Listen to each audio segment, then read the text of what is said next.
올해 후반기 연합연습이 다음 주부터 2주 동안 진행됩니다. 상당 기간 축소되거나 조정되어 시행했던 한미 연합연습. 올해 연습은 무엇이 달라졌고 어떻게 진행되는지 오상현 기자와 이야기 나눠보겠습니다. 네, 오 기자 안녕하십니까? 네, 안녕하십니까? 올해 후반기 한미 연합연습 이름부터 달라졌죠? 네, 그렇습니다. 이번 연합연습의 명칭은 UFS, 을지 프리덤 쉴드, 우리말로 하면 을지 자유의 방패 연습입니다.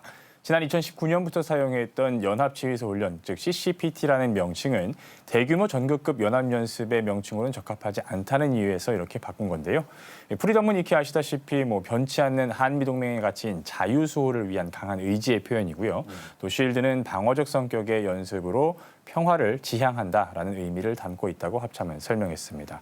을지라는 명칭이 사용된다는 점에서 눈치를 채셨을 텐데요. 정부 연습을 시행한다는 겁니다. 이제 일부 군사 연습과 통합해서 정부 연습은 3박 4일 동안 진행하는데요.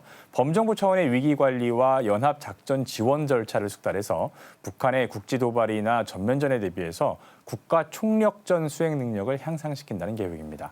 이 연합연습에서는 드론이나 사이버 등 새로운 전쟁 양상의 변화를 반영해서 전시에 발생 가능한 실전적인 시나리오를 적용하고 또 항만이나 공항 등 국가 중요 시설에 대한 공격 상황도 가정해서 민관 군경 등 통합방위 요소들이 참여하는 방호 훈련과 피해 복구 훈련도 병행할 방침입니다. 네, 자연스럽게 연합연습의 내용까지 설명을 해주셨는데 네.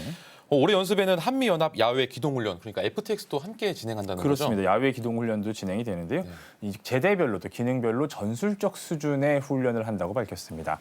이 연합 과학화 전투 훈련과 연합 공격 헬기 사격 훈련 등 모두 13개 종목의 연합 야외 기동 훈련을 통해서 한미 장병들의 연합 작전 수행 능력을 향상시킨다는 계획입니다. 네. 한편 올해 연합연습대회는 미래연합사의 완전 운영 능력 평가도 병행합니다.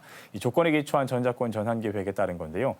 나중에 우리나라가 이제 전작권을 돌려받으면 미래연합사라는 기구에서 우리 군 사성 장군이 작전을 지휘하게 되는데 이걸 수행할 수 있는 능력이 있느냐 이걸 평가하는 거거든요. 네. 그래서 1단계인 기본 운영 능력 평가는 끝났고 이번에 이제 2단계인 완전 운영 능력을 평가하는 겁니다. 이게 마무리가 되면 마지막 단계인 완전 임무 수행 능력 평가 단계로 넘어갈 수 있습니다. 네, 아무튼 우리로서는 상당히 중요한 훈련이 될 것 같습니다. 네.